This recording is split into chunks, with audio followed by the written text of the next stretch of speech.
suggest we in primary care. A couple of specific questions I know she's going to address. One is actually how is PTSD diagnosed? I often get the diagnosis from mental health providers, but I often don't know how it was made, and I'm not quite sure where to take it or what the basis of the diagnosis is. In learning more about community resources that we can use to help people with trauma.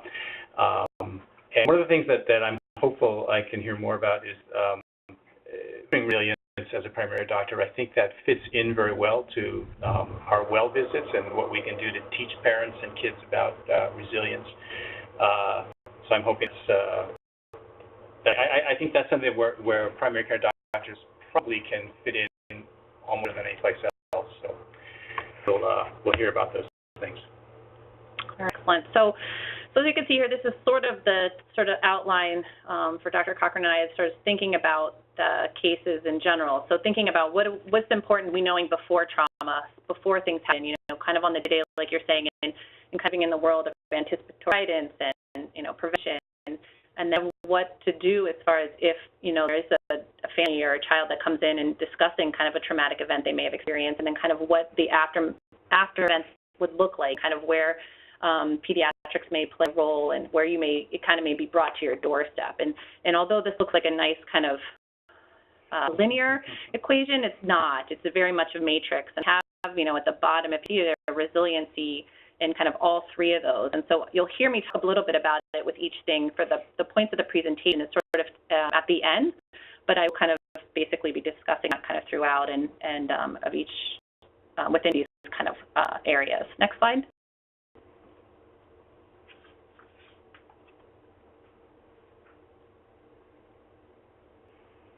So the before trauma is, looking at, why is this important? And, just statistics in general around the Presidential Task Force on PTSD back in even 2008 talked about between 25 to 43% of children are exposed to sexual abuse, and about 40 to 85 may witness, community violence. So a lot of these have been experienced even before the age of 16. So it will be in your office, whether we're kind of aware of it or not. It will be there. And so kind of understanding a little bit behind what, in the science is kind of to learning more about why prevention and, talking about stress with families is important. And the biggest one was around, which, many of you may have already been aware of, is the ACE study. So the study sort of is this study that was done at Kaiser Permanente by a Dr. Daly, if I say that correctly, and they looked at 17,000 participants. And that's a lot of people. And they looked at 10 types of childhood trauma and how it kind of impacted these people in adulthood and what sort of things that they kind of be as a result of these childhood traumas. And a lot of it came out of he was running in preventative medicine at San Diego, a weight loss program. And the reason he saw was that there was this group of people that, despite being successful in weight loss, were dropping out of the program. And his hypothesis was around that they may have had experienced some sort of sexual abuse in their childhood, and that the weight in itself had been kind of some sort of protective factor. And in fact, he found that they had a lot of kind of early traumatic events in their childhood. And so kind of went on to develop the study looking at these specific child traumas. And we'll talk a little bit about the results. But one thing that's fascinating is that even looking at these, some of the things that they didn't include that, again, we may see in some of our clinics in the community too, are community violence, medical traumas, and in more recent news, talk about natural disasters, and CSEC, which stands for the commercial sexual exploitation of children. So those were included in this. Next slide. But what we found was this kind of,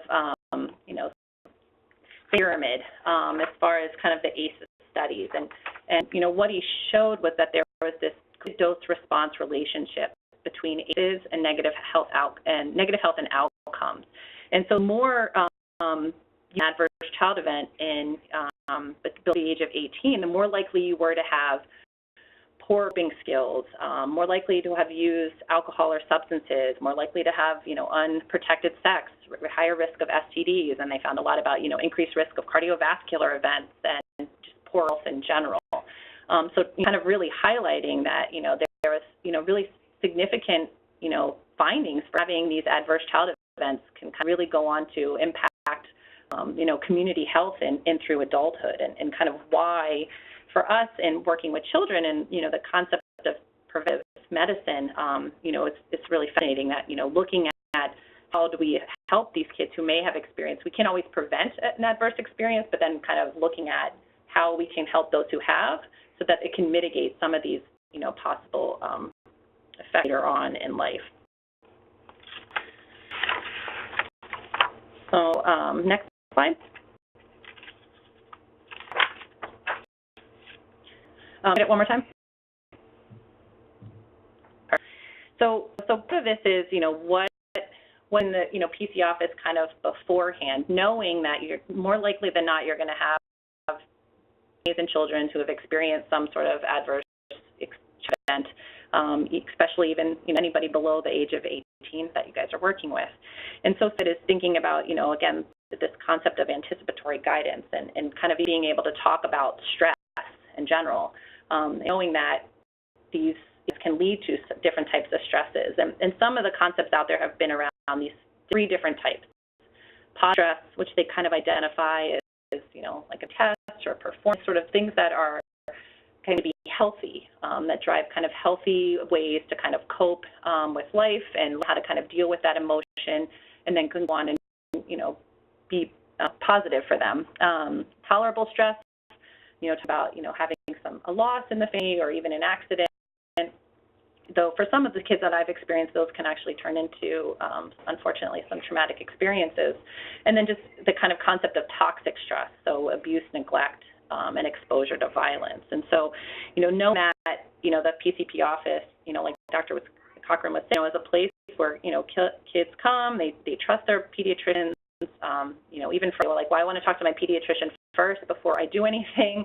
They're seen as a place of trust, and that they have, these answers for the families. And so being able to kind of talk about, how do you guys deal with stress? Like, what, has anything been kind of going on? All this stuff going in the news, it's kind of stressful. Is that something that you guys been impacted by, or even just in life? I don't know how the neighborhood's going, and just kind of hearing from families, wow, how are you dealing with stress?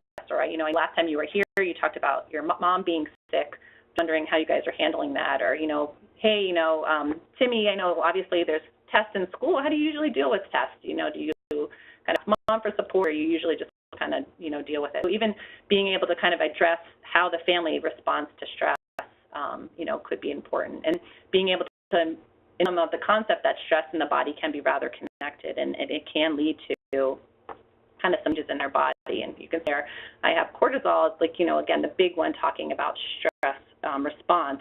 Can you go to the next slide? A lot of it is, again, being aware of that the stress response system or body, kind of talking about cortisol, the adrenal glands, all the things that are important and are necessary for our body when we are experiencing stress. Now, in the short term, it can be very effective and helpful, right? It's necessary, and it's a good, system to kind of turn on when we need to. But what, we talk about with kids who have experienced trauma or traumatic stress is that this system kind of gets out of whack, and it's left on for too long. And prolonged experience and heightened stress response for prolonged periods of time actually can turn and be rather unhealthy. And, they've shown a lot in recent guidance as far as how it can even affect brain development and other kind of experiences for kiddos. So knowing that, talking with kids about, stress can change how you're sleeping, it can change how you're eating, and we even will see kids, with changes in toileting. And I know you look at those symptoms, and that can be rather ubiquitous. Yeah, in every well visit, these are things that we always bring up. Sleep, eating, and toileting are probably, some of the biggest. And I think it's always hard to know when to go deeper into the problems, because many of these problems are just common problems that can be dealt with in some standard ways. And I think it's hard to know when to delve more deeply into this and ask more questions of stress or family issues, things like that. Yeah, and I agree. I think we'll talk a little bit more about, when, and there's always room to kind of say, I guess, has there anything going on that you feel like maybe lead to it? And we, Dr. Cochrane, were talking, we may always not get an answer, but at least knowing that, again, some of these physical symptoms could be kind of related to it. And, some of the biological stuff that's been out there in literature is talking about, in the brain itself, that it can change in, the amygdala and hippocampus. And they talked about the amygdala, that they've seen that it can cause some hypertrophy or overactivity. And that itself can lead to kind of concerns about responsiveness, which kind of coordinates a little bit with some of the trauma symptoms, that hyperarousal. They talked about in the prefrontal cortex some atrophy, which could kind of translate into decreased emotional control, because that's, a higher level thinking, and it could impact their abilities with problem solving, working memory, and regulation. So it can then, you might see that kind of impacting in school performance. And just, again, those kids who are losing it, parents are like, I don't know what's happening. They're just kind of completely dysregulated. And then they found, as far as within the hippocampus, decreased neurons. So talking about, decreased contextual learning. And I use the term kind of fear radar often with kids when I'm talking about trauma, saying, your body has this innate fear radar that it's able to tell when things are supposed to be scary or not. And I'll, joke about, like dinosaurs back in the day, like where as kids, we know, like all of a sudden that a dinosaur is probably scary, or like a snake. That, with kids who have experienced trauma, that radar kind of is off, and that system that's, running when it shouldn't be running. So maybe that snake has gone away, but their system is still telling them that the snake is there. It's constantly with them. Or their system is on to say that there's a snake, even though they don't even see a snake. So it's kind of just to help them understand why their body may be experiencing the way that it is. And for families, too, to kind of understand, again, why, out of the blue outburst is happening. It's because this system is kind of a little bit out of whack. I think it's helpful. There are a lot of kids who tell me, I can't stop anger. And maybe absolutely right. There may be a biological mechanism behind that. Yeah, and it's hard. And a lot of times, some of these kids have other kind of comorbid things going on that just are easier and for people to grasp, as opposed to kind of this underlying trauma that's kind of relating it. And sometimes just in families in general, it's, intergenerational. So what we see as trauma is, to them, may be just life, and so that they may not see it as impacting as we have. So, next slide.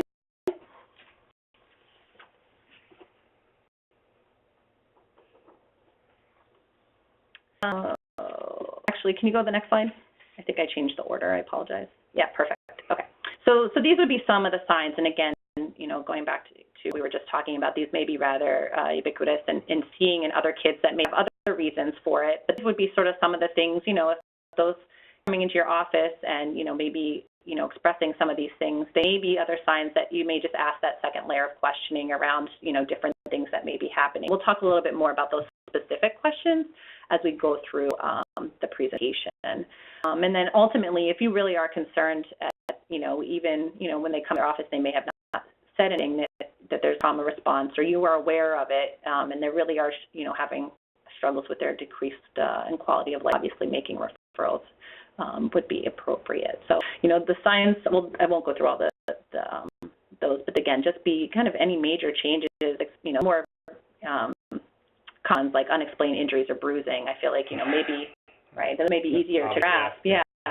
Is like new onset problems at school, or, now all of a sudden starting to use alcohol. I mean, those maybe there are other reasons, but it just, something to keep in the back of your mind.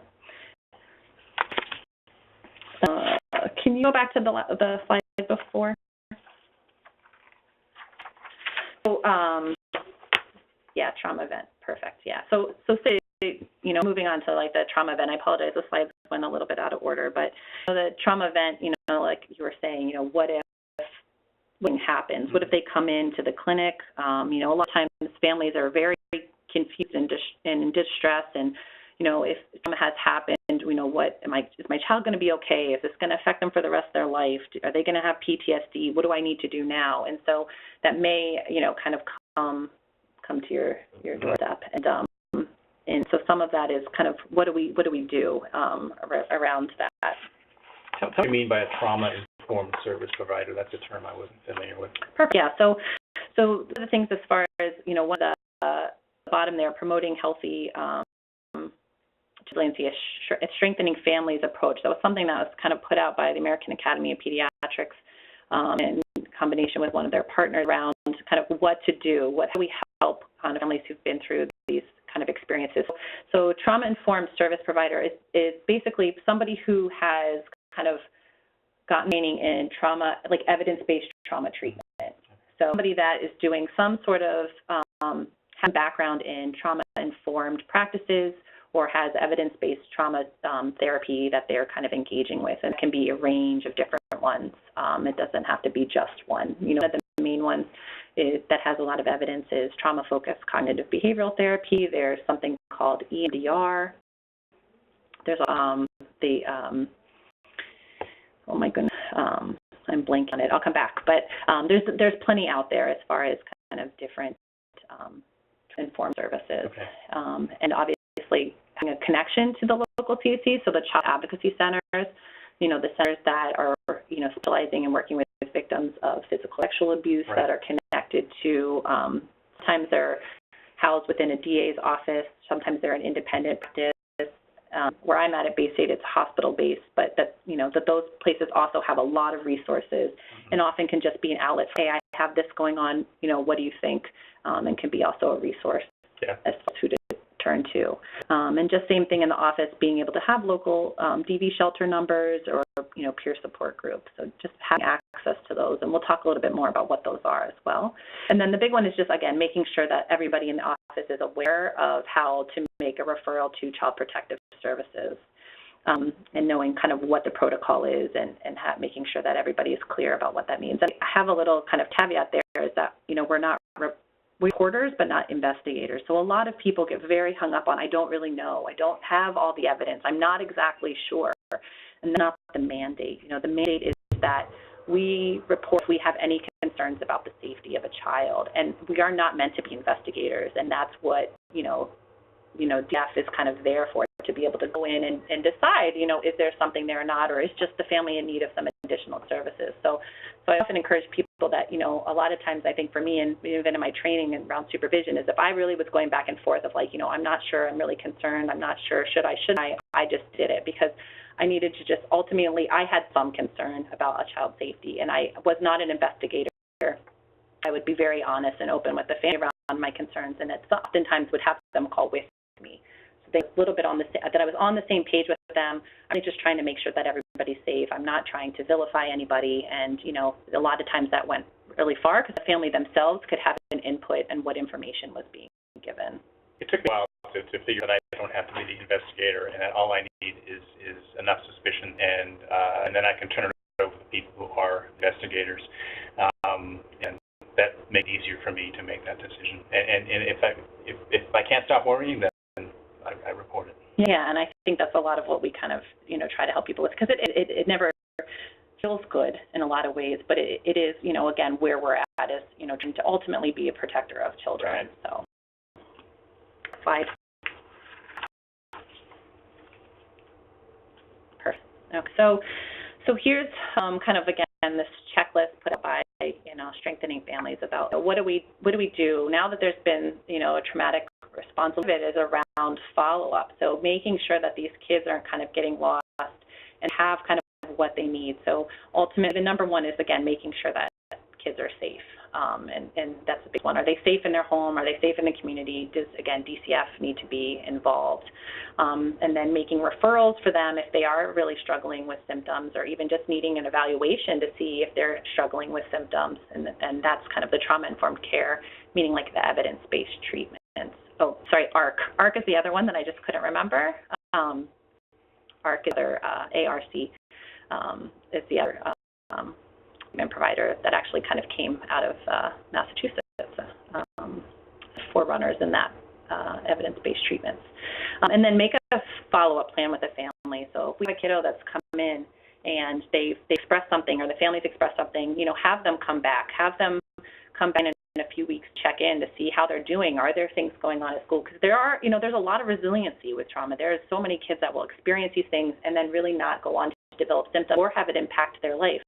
One of my coworkers at Tufts, he brought up, you know, using even the concept of physics, you know, so if kids kind of had a prolonged hospitalization, or they were in a car accident, or they had a, you know, really concerning diagnosis, those kids would also be good to kind of say, have come back in, or hit a car on their bike, even having them come back in after a few weeks to just check in with family to say, hey, I know this was kind of, pretty big deal, just seeing how you're doing. Are they still doing okay in school? Are they still kind of spending time with friends? Are they doing the sports? Are they still sleeping okay? To, again, be able to pick up kids who, again, may not have as much of the resiliency factor and then may actually become symptomatic from even kind of medical traumas themselves. And I think oftentimes if I have a mental health referral, I won't think about making a follow-up visit with me, but I do think that's important to know that they're getting the help that they need and that they get lost to follow up. It's not unusual for people not to make it to their mental health appointments and things like that. So I think routine follow-up visit is a smart idea from the primary care point of view. Yeah, right. And then oftentimes the family is trying, and then they're like, oh yeah, but we're on a wait list, but then they're still on the wait list, right? Like 3 months later, and that is an unfortunate kind of access to care. Transportation or whatever. So there are things that can get in the way. Right. Yeah. Exactly. So even something as like a medical trauma may be a good place also, because we know they're going to see you as far as a medical trauma, and so that would be another one to just make sure that they're getting that follow-up. Yeah. And providing support for parent or caregiver, we'll talk more about that as part of resiliency, and obviously those same things. Encourage them to seek support for themselves. So these last four are really kind of talk resiliency as kind of we go on, but just some things to kind of be checking in about after traumatic events. You have on there provide educational materials to parents and children. Do you have any specific suggestions for educational materials? So there's certain, definitely the NCSN, the National Childhood Traumatic Stress Network, .org. They have a ton of resources around different types of trauma. So they even have them. They have them for physical abuse, sexual abuse. They have it for medical traumas. They have it for neglect. They have community violence. So they do have a lot of resources to families and providers as far as, being able to kind of help them with this just happened to you. Here may be some, sensitive and kind of appropriately written information as opposed to just, Dr. Google, as I call it, that may not always have the best. And you said that's NCTSN? Correct. The National Childhood Traumatic Stress Network. And, again, other things like as far as, just educational materials that maybe, again, in the preventative part we talked about earlier as far as just, development, but we'll get to that as well. Perfect. Thank you. So the biggest thing is, they're not going to come in just with their megaphone, I guess is the point of it. They're not going to come in and just saying, like, this is going to happen. So it is going to require a little bit more as far as questions to deal with. You can go to the next slide. The things around the PTSD and, again, the diagnosis. So the one thing to keep in mind is that trauma does not equal PTSD. That's about, again, resiliency. So just because they've experienced a trauma does not mean that they're going to meet the criteria for PTSD.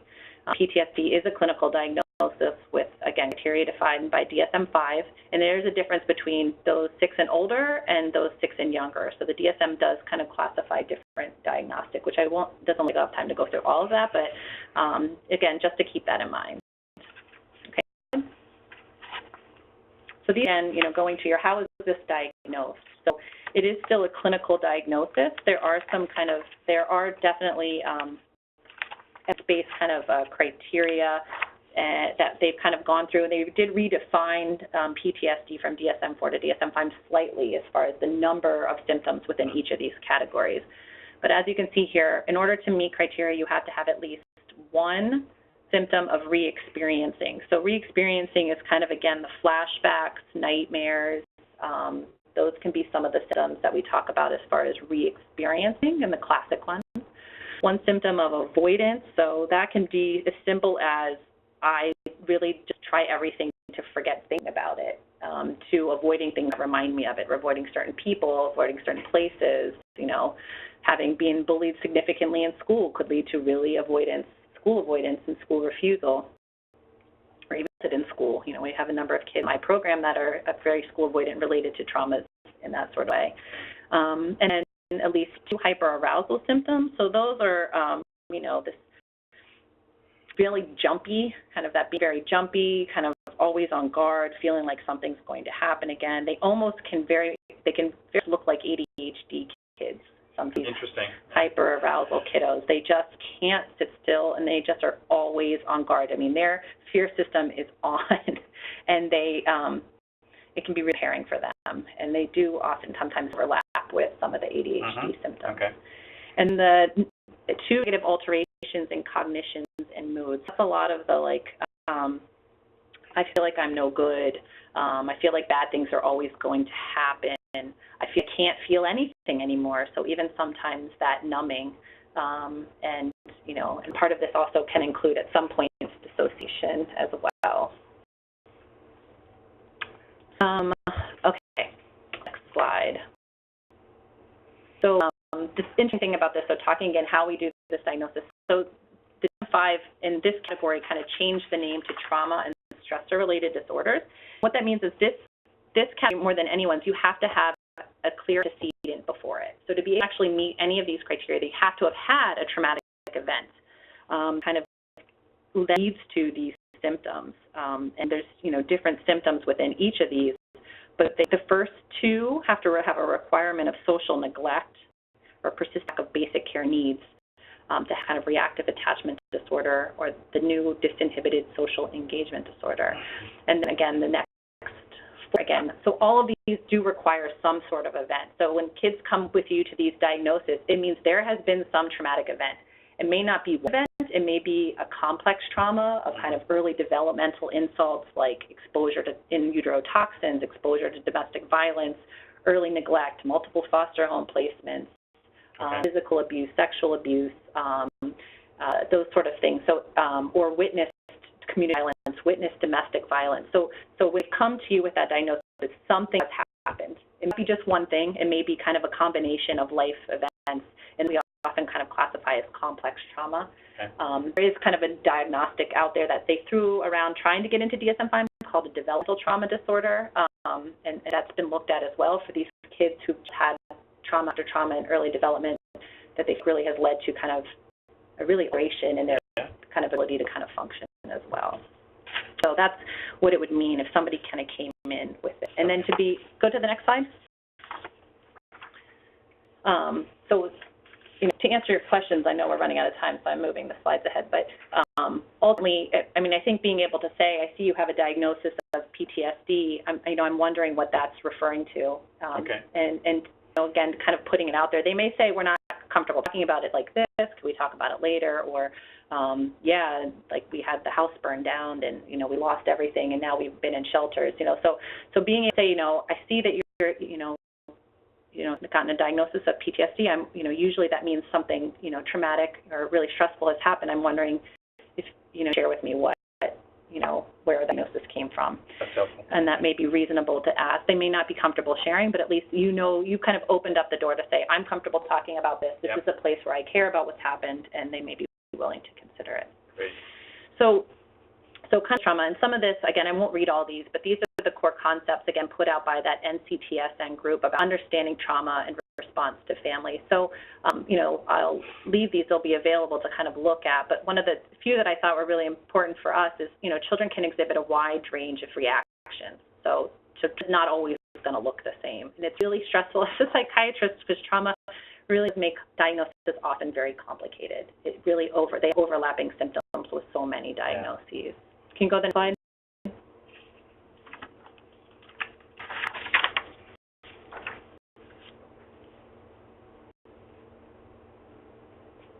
And then ones that I found here, again, is that, trauma and post-trauma can really influence development. And that's, again, where we come in as, providers. It really can impact not only their kind of brain functioning, their social and emotional functioning.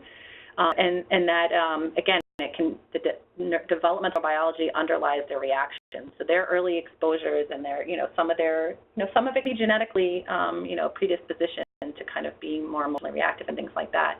But that ultimately, it's going to affect them. And the last one is, again, working with trauma-exposed children can invoke distress in providers and making it more difficult to provide care. And I will address that kind of at the end as far as self-care. Next slide. So this is kind of where we're at about resiliency and building resiliency. And, these are 3 different definitions as far as what is resiliency. And ultimately, in our talking about trauma is really like, we may not be able to prevent all this, but how do we help mitigate these effects and how we help then promote resiliency in those who may not have actually experienced it in general, so that when they do, they're able to handle it and kind of continue to move forward in their lives in a successful way. And they say here, returning to quote-unquote baseline, essentially. Next slide. And so the Resiliency Project was, again, something kind of created by the American Academy of Pediatrics, and they I literally took this from their website, so I will give them the credit. But this concept is important. It's, there's going to be an event that occurs in somebody's life, and then essentially the child is going to experience it. They're going to experience it in different ways. They're going to experience it physically. They may experience it emotionally, and they have some response to kind of this event. And then, ultimately they receive support or do not receive support. The hope is that they will get some support, whether it's internal support, that they have their own ability to emotionally regulate, or they're kind of getting parental reassurance, external supports, a community, and, from extended family, religious affiliation, school providers, that can then restabilize them so that they can kind of go on and function in the world that they need to, within school, within family, within the community.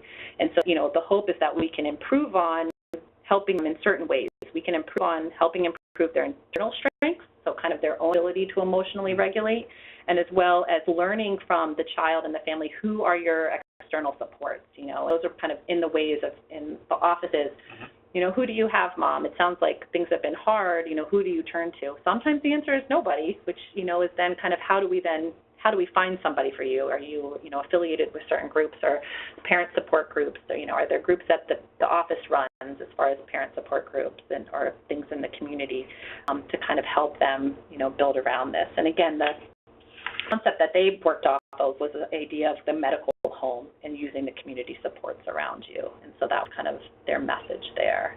And it makes me think this is really a family issue, not just a health issue. We need to support parents as much as we need to support kids when it comes to trauma. Yeah, absolutely. Next slide. So then these were kind of the things that they thought, again, it's just being as concrete as possible. So resilience helps children navigate the stressful situations. It helps cushion them from the traumatic response, and it's going to help decrease the negative response that could then lead to the more significant physical, emotional, and behavioral issues. So again, just being pretty concrete about what that has to offer as far as, helping to foster resilience. Next slide. So here's what they put out, and again, if you haven't read this, the Strengthening Families report, just Google Strengthening Families in the AAP, and it's a really kind of brief look at what are these certain protective factors, and trying to how to balance these. These challenges are going to come, not for everybody, but may experience one or more, parental substance use, bullying, community violence, homelessness, failed tests. It could be anything, and not one thing is be significant for everybody. Some kids, failing a test may be what tips them over, and we've seen that. I've seen it. And then for other kids, it may be kind of lifelong history of community violence that finally, one thing tips them over. But over here on the left are the different protective factors. And if you go to the next slide, I'll talk a little bit about them more in detail. These are sort of how this kind of concept is seen in the role of the pediatrician. So parental resiliency, like Dr. Cochrane and I talking about, how do we check on parents' health? A lot of they face, stress, postpartum depression, but it can be any sort of setting. How you doing? How are things? Raising kids is stressful. Let's talk about that. I don't know many kids that come without stress at some point. And this is something I even bring up at the very first visit after delivery. I'll talk about this is going to be the toughest thing you will ever need to do, and it's going to be hard, and you're going to feel sad and tired and depressed, and make sure you're supporting each other and getting help from family. And talking really about what to expect with kids every visit can be so important. Yeah, and that's like point two, just, educating them about, having realistic expectations. Like, no, your 2-year-old is not going to only hear you once. You need to tell them over and over again. And same thing with a teenager, right? So, like helping them feel like they're not being bad parents. They're just experiencing what most parents experience. Or kind of giving them some education around, like, I'm hearing you advocate that they're not going well, so that they can be kind of partners with you on if their child's development does get off course, that they can kind of get things in line earlier on. So just kind of ongoing consistently about what they should be expecting of their child in that age range, and what it is off, kind of being able to support them around that. And then the things we just talked about, social connections, concrete support in times of need. So being aware of, like, right, do we need food stamps? Do you need social services? Are we looking for shelters? Like, is it that you know at this moment that you really need concretely is really a big factor in resiliency. And then the same thing, helping them understand the emotional competence of the child. So helping them understand why attachment is important and social emotional development is important. Helping them kind of be able to bring up those concerns. If, like, my kid isn't making friends, he's really struggling with that, or he cannot regulate himself. Those are kind of concerns that may put them more at risk for developing symptoms after sort of difficult events.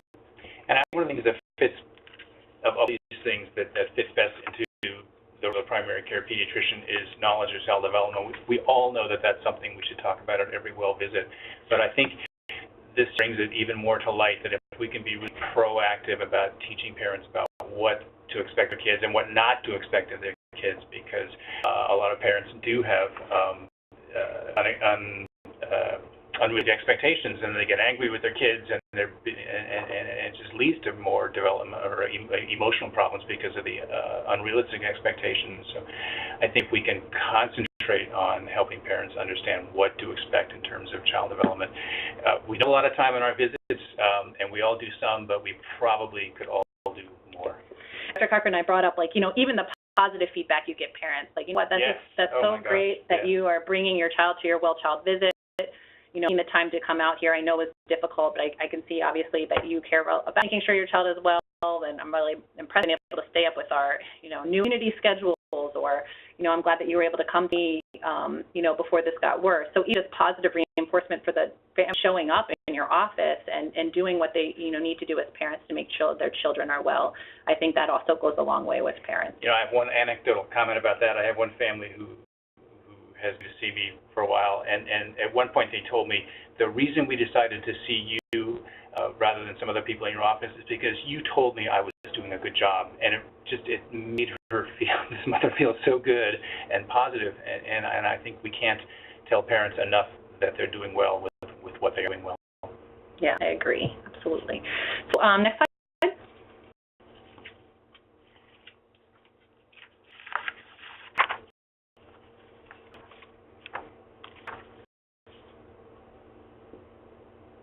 So this is about care. So I said I would get back to this. So, ultimately we want to make sure we're, practicing what we preach. So, we're saying to families, we need you as the parent to take care of yourself in order to be able to take care of your child. So checking in with families about how they're doing, and the family is handling stress, specifically parent or guardian. It's really going to be important, and making them aware that their health or their well-being is really going to ultimately improve that of their child, and we want to express that to our providers as well. So, be aware of, that there is this concept of secondary traumatic stress.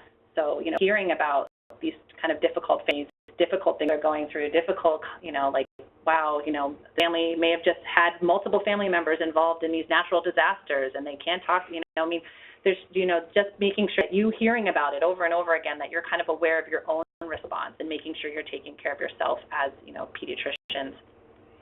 And, here's some of the just same things about how to prevent yourself from experiencing that. So being aware of your own response, making sure you're connecting with others and talking with your colleagues about, in a productive way about kind of your action. And like, wow, this case was really hard. It really struck me, like, and being able to kind of get some support around it, like saying, yeah, that was really difficult. And, here's how last time this happened to me, this is how I kind of did it. I went home and bath or, listen to music, whatever it is for them. And then making sure you're maintaining that balance between your professional and personal lives and focusing on self-care. Just like we're expressing with our parents, being able to take care of yourself, allow you to be in a position to better take care of your child. Same thing as providers. We really just need to make sure we're aware of our own stresses, and so that we better be in a better place to hear from our patients and families kind of some difficult things that they're going through. We know about it. We're not always the best patients. No, we're not. I think we're notorious for not thinking about it. Yeah. Next slide. So these are just some red flags, things to kind of think about for yourselves and, share with colleagues about, noticing these sort of physical reactions, emotional reactions, and behavioral reactions, as far as, things that may be kind of a stress, kind of identifying for you, that may be kind of having some responses to some difficult situations. with the kids and families. We stress this a lot with our mental health providers, especially people that do a lot of trauma work.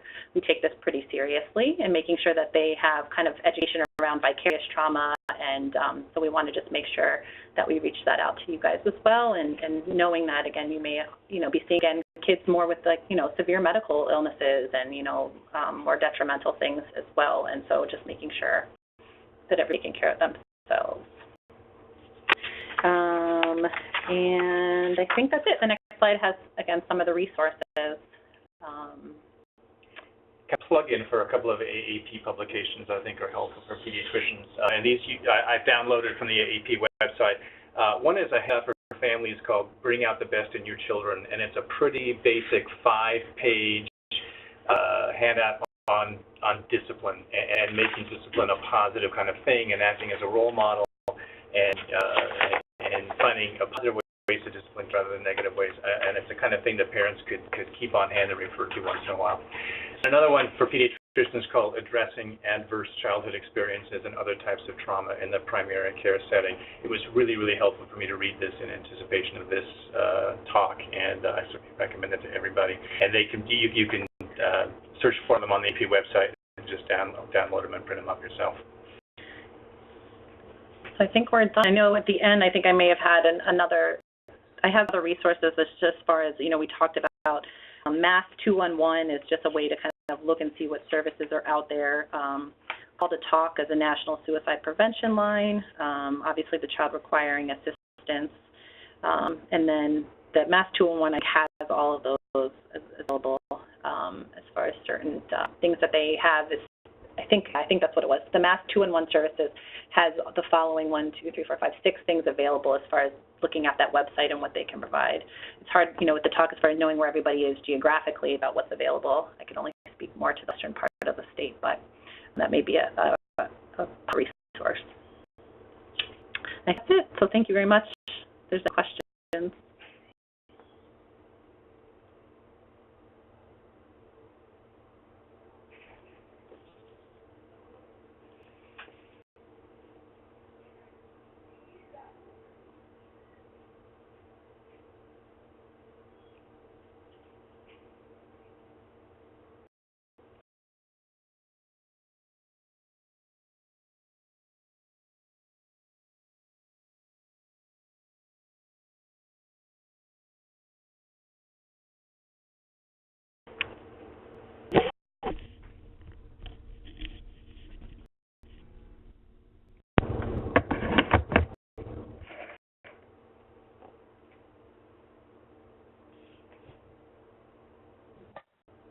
I'm sorry, apparently nobody was hearing me.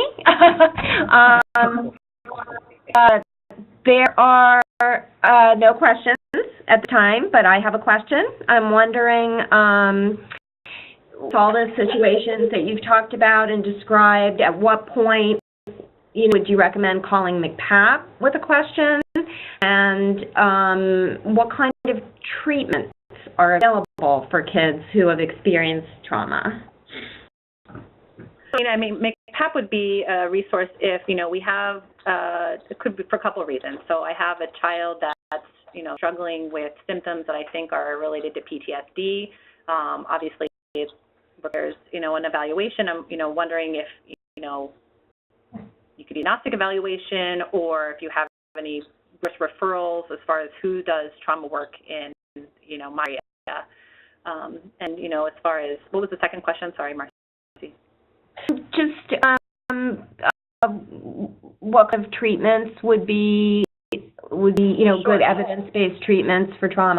Sure.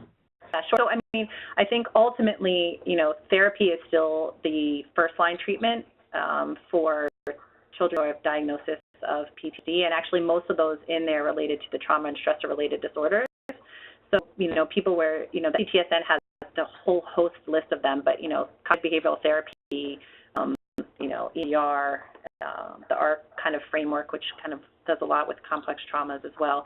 There's many out there, but, anybody that kind of, working in the community, being able to say, hey, to us too, what resource and referral provider, who's doing trauma-informed services or, holding themselves to doing evidence-based trauma treatment. Ultimately, therapy is still the first line. Medications are not considered first line, and we actually don't have a lot of good medication evidence for treating PTSD specifically. So you're always looking to kind of have them in therapy. It doesn't mean medications are not sometimes an option for symptomatic treatment of certain illness, parts of the PTSD, but we really want to make sure that they're doing therapy or involved in therapy.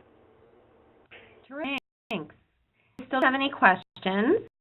Means you did a fabulous job informing everyone. Specifically, really appreciate all the resources.